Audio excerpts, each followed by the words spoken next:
Okay, we'll keep it short and sweet here. Obviously, kind of a next challenge mentality for our team. So we did a lot of good things last week. Certainly, the guys benefited from a couple of days off.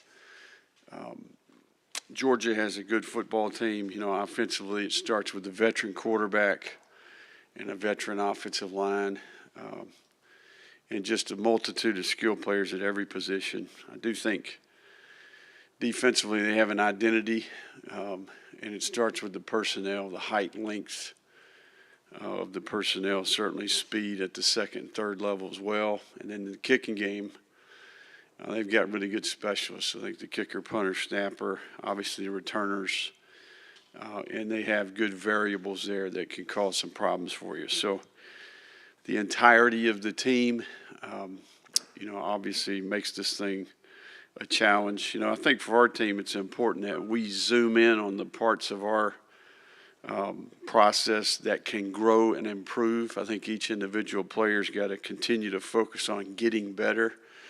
One of the reasons we've been able to improve is we've emphasized those parts of our team. We need to continue to play with really good effort. We need to continue to take great pride in how we compete. I do think spending our time and our energy on the things that actually can produce results for us and not wasting time on anything that can't. I do think that we've challenged our team to be very consistent, be an everyday guy. If we've got a lot of players that are doing it every day, then we've got a chance to be an everyday team. So this will require our best, and we look forward to going to Jacksonville this weekend. What questions? You talked a lot about the first bye-week improvements. Just what did you see out of the last week, and do you feel a similar sentiment, or maybe even it was taken to another level? Yeah, much of the same. I think, our kids have bought into the concept that practice is the most important thing that we do, and the attitude and the urgency and the focus. You know, we have to be very deliberate about how we practice. To improve at this game, you have to do it on the grass, right? This is a repetition based game. It's development, and it's the quality of the rep from the start to the finish that matters. And I think we've bought into that concept, so I'm hopeful. And again, it was very competitive, and it'll be no different this week. Billy, how important is it for this program, your program, to kind of shift the narrative in this series a little bit? I mean, Georgia's obviously the pinnacle of the SEC, but has kind of dominated this series for a while now. Yeah, these are all good challenges. I mean, I think Georgia's been doing it. I'm not thinking it's ninth year for Kirby here. Obviously, he's established systems. They've got good processes across the board, and the personnel has been built over time. There's quality depth, and there's identity. So, you got to beat them, and I think ultimately the things that I mentioned earlier will help us do that. The defense against Texas looked different than it had with Michael Williams. What does he kind of bring? Gives him kind of another edge guy that Georgia didn't have. Yeah, no, I mean, he's one of the more talented defenders in the country, this year and most years, I would say. And he's been that way for a while. So, yeah, he can be a challenge. Obviously, slippery on the run downs, but very versatile in terms of where he rushes on third down as well. So he's got the height and length and the bulk to be an inside rusher and an edge rusher. So he's one of the better players in the country for sure. The emotion of seeing Trevor Etienne on the other sideline and then game planning against him, your familiarity, the defense's familiarity, how does that play into the matchup, you think? Yeah, well, it's become the norm of college football. It's already happened a handful of times this year. We played against players on the other side that were on our team in the past. So, and look, I've seen feels like there's a story each week about scenarios like that. So it wasn't the first, and it won't be the last, unfortunately. Sorry, was that one different though? Because did it hurt more because maybe you didn't see it coming, and maybe obviously he's one of your better players on offense. How much did that one hurt when he dropped that news? Again, I mean, I think for me, it's gotten to a point where you just, you move on to the next one, and I think we've done what we needed to do to be productive at running back. Obviously Jaden, Jacoby, Montrell's been very productive for us this year. So, that position for us is at the centerpiece of our offense, and I couldn't be more proud of the guys that we have there. And Coach Luke in particular has done a nice job. But we identify players. We fit them into our blueprint there and the framework for that position, and they produce. They have success. So, we'll be handing it to somebody this weekend. 54-10 is the combined scores of halftime the last 2 years against Georgia. How imperative is it to get off to a good start from a confidence standpoint? And that's just kind of who you guys are playing ahead as opposed to playing behind. Yeah, starting fast in general, I would say, in the game of football is really important, right? It's a contributing factor from an analytics standpoint. I think if you took a deep dive into that, you would see starting fast is very important. And so these games are no different. This game will be much like every game we played this year. And the key is that we are ready to play from a fundamental standpoint so that we can win some of these one-on-ones. These games are about point-of-attack wins. And then you got to have a certain mindset, mentality, and you got to be ready to go. So this one will be no different than the ones from the past. Speaking about, point-of-attack wins, I mean, you touched on their offensive line, just line of scrimmage. I mean, both sides. How better equipped do you guys feel like you are than compared to maybe early in the season or even last season? Yeah, I think we have some players that have developed nicely over the last year that have improved. I think Coach Chapman's done a good job, and certainly some of our, some of these guys that got significant experience for the first time last year, they've improved. But much like I've said before, in this league, if you want to be a consistent team, you want to be a contender, you've got to be good on the line of scrimmage and on the edges, right? So, and that starts with the evaluation and recruitment of the personnel, and then once they arrive, you have to do a good job developing those players, and you have to have an identity there that allows for those players to be productive. So we've made progress in that area. We need to continue to do that to be productive. You've known Glenn since Glenn Schumann, he was at Alabama as a GA. Just what's it been like watching his rise as one of the top defensive coordinators in the nation? What are some of the staples of the defense that you got to look out for? Yeah, man, Coach Schumann is an outstanding coach. He's a good human being, works extremely hard. No one works. I mean, this guy's he's a football guy. Been in the trenches with him, respect him, and certainly it'll be a great challenge for our players and our staff. So, again, they got height and length. The personnel's really good. There's depth. There's quality depth. And there's variables, front variables, pressure variables, and coverage variables. So it's a combination of all those things that make it a challenge. And, again, we understand that. We'll be ready for it. Not to take anything away from Graham because he's obviously been everything you wanted for 2 years, but how much of what we're seeing with DJ is the Billy Napier offense? Like having that guy running the show who's got the entire playbook at his fingertips and can give all the different looks and options. Yeah. No, I think in a perfect world we would have a guy that's a capable runner. You want to have a guy that is a factor, in the read elements, and then also obviously the ability to push it down the field. DJ, we were very fortunate to find him early in the process, and have been blessed, with the opportunity to coach the guy, right? So more importantly is just the makeup of the kid, just from a character perspective, and the humility, the work ethic, and then Graham being around has been huge, and that'll be a big factor going forward for DJ the rest of the year. You touched on, humility and so forth, and and those traits, this is going to be his first big game starting. I mean, he started 2 games and so forth. How do you think that could translate, or how do you think he's going to handle that kind of atmosphere, you think? Yeah, I mean, I think they're all big, okay? And we've tried to build in this concept of, hey, you are one play away, and the urgency that you need to feel going all the way back to January relative to, hey, look, you're preparing as if you're going to have to do this at some point. And playing him, I think, in every game has made for a preparation that becomes real. Like, I'm going out there, and he's been able to do that each week. So, so I think that helps. You played against we played several top 10 teams so far this year. Obviously, last week or 2 weeks ago was his first SEC start, and then Georgia. We all understand what comes with that. So, hopefully, the first of many for him.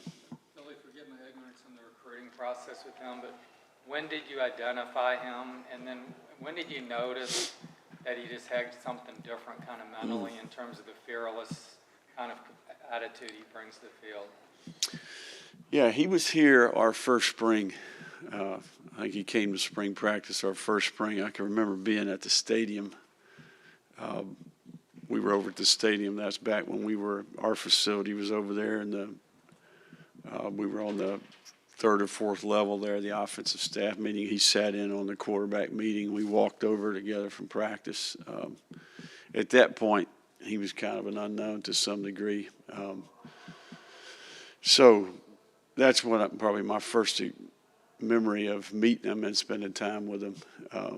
We had a common relationship. The quarterback trainer was a guy that coached one of our quarterbacks at Louisiana. Yeah. So that part, I do think probably the spring game was where I would say just seeing him kind of raise his level that day in that environment, you kind of felt like, he stepped up to the plate and performed well, made some big throws, and it seemed like no big deal, So he's a great competitor, and it all comes back to, he's got a foundation there. He's got a set of values, a faith, a family.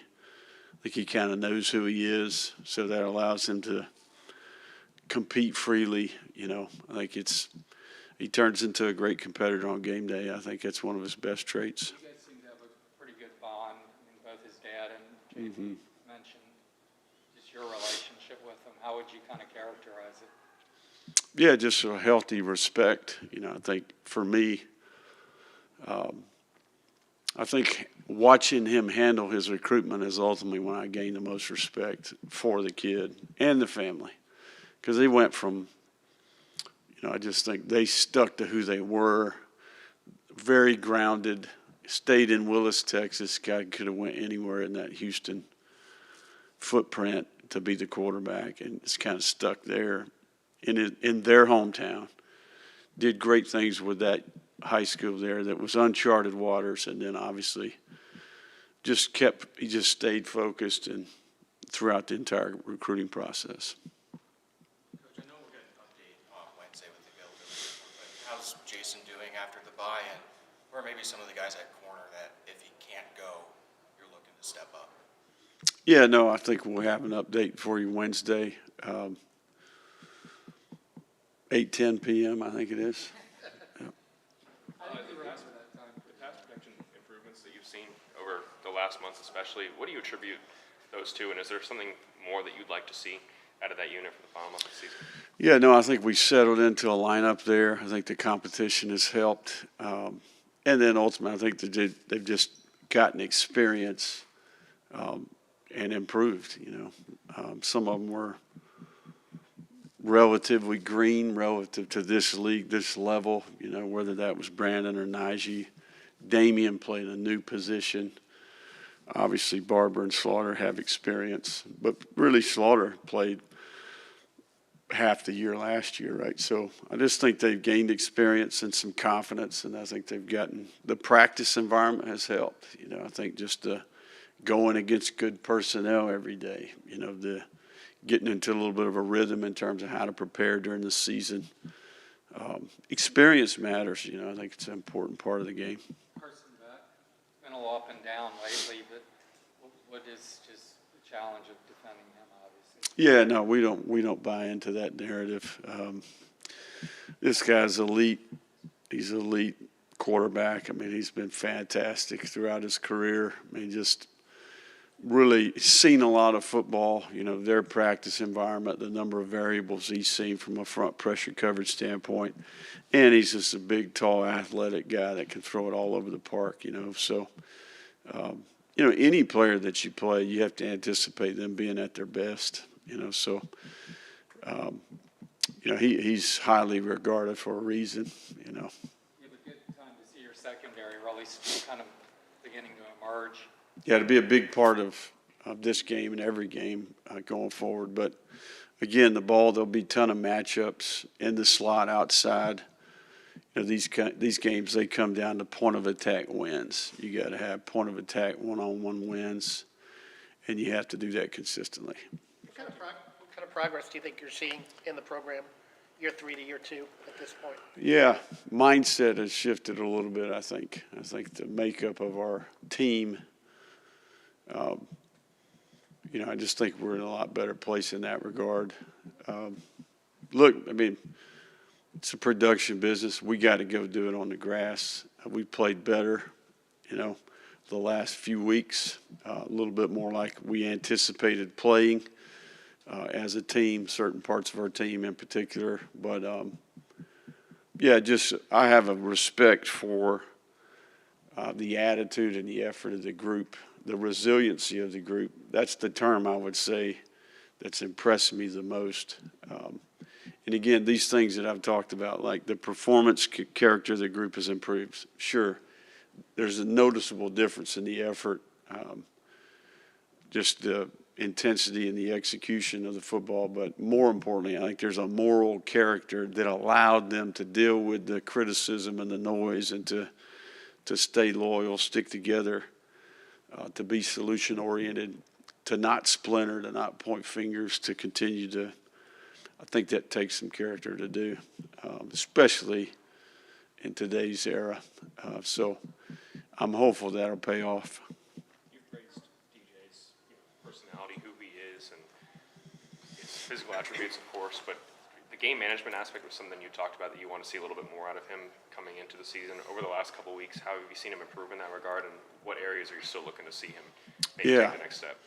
I think it's all reps. It's experience. It's not only experience in the game, but it's also experience in practice. We did quite a bit of situational work last week, and then we had a pretty exhaustive remedial session on all the situational football, the verbiage, all those things that come up, and I think you get a lot of work with the ones and the twos throughout, but some of the situational work is very specific to the first unit, so we're just trying to get him caught up there. But he has no trouble processing. It's just a matter of time. It's repetition. So, and there's no substitute for living it,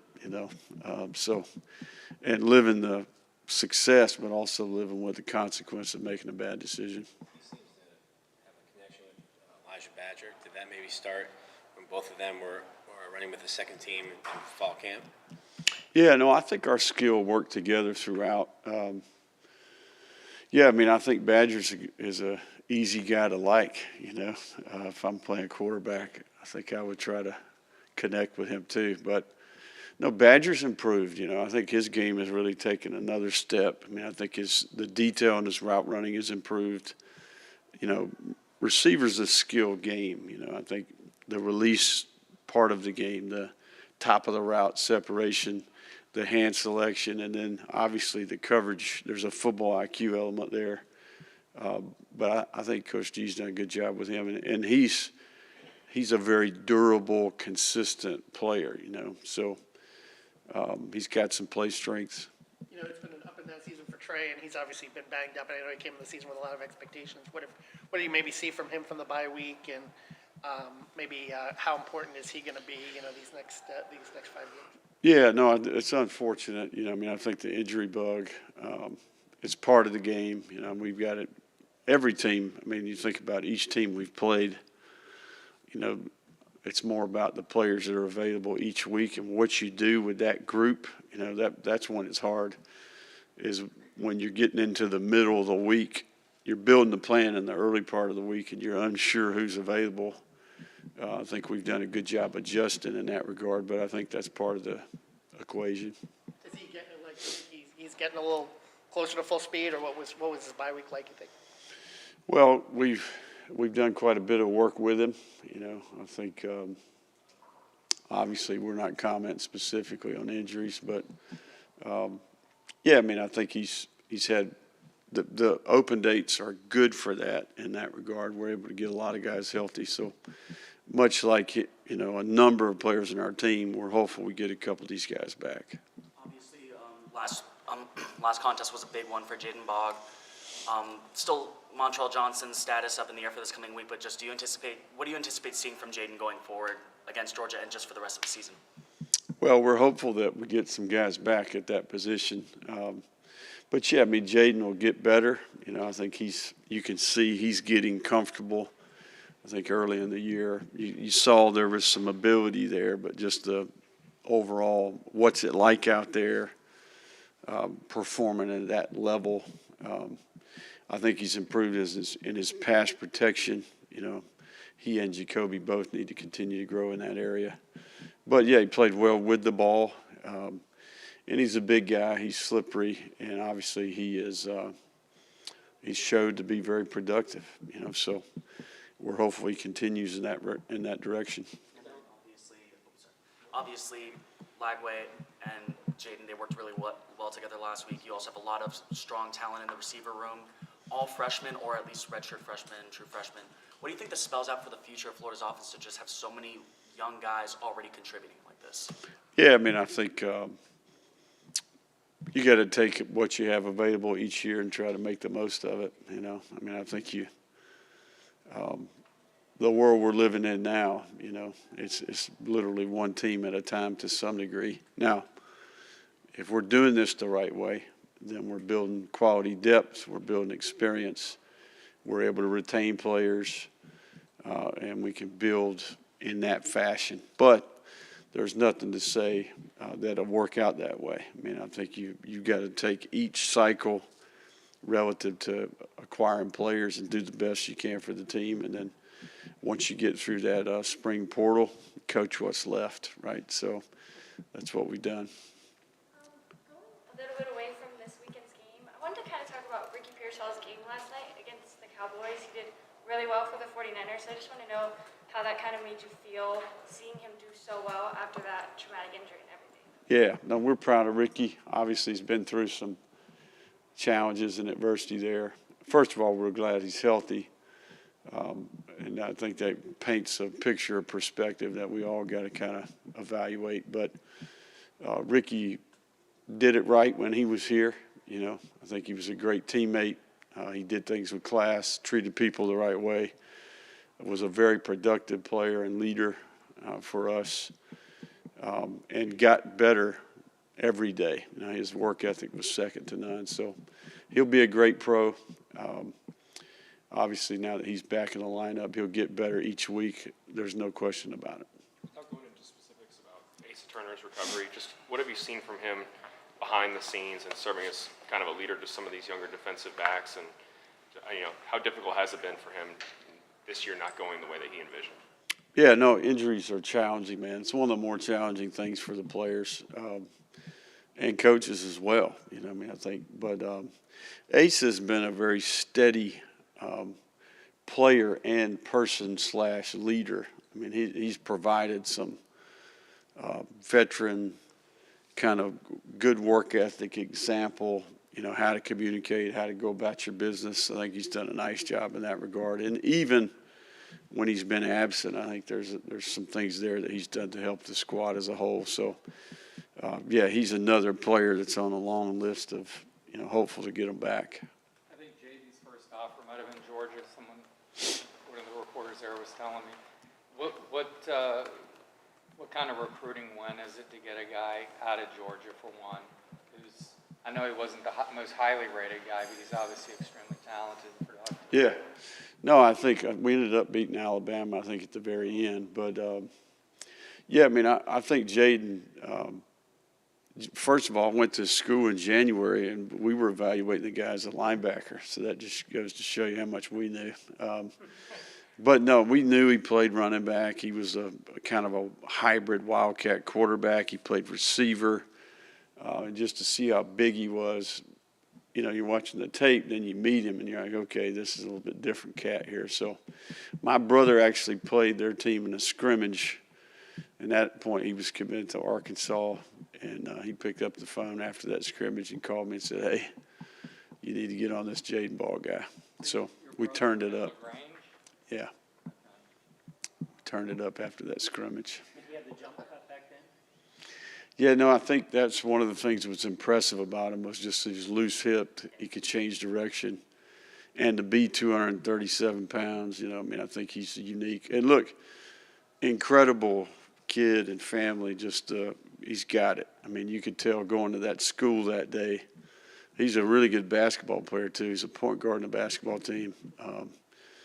So, yeah, just well-rounded. The parents are phenomenal people, very grounded. So he's the right kind. You take that one every time.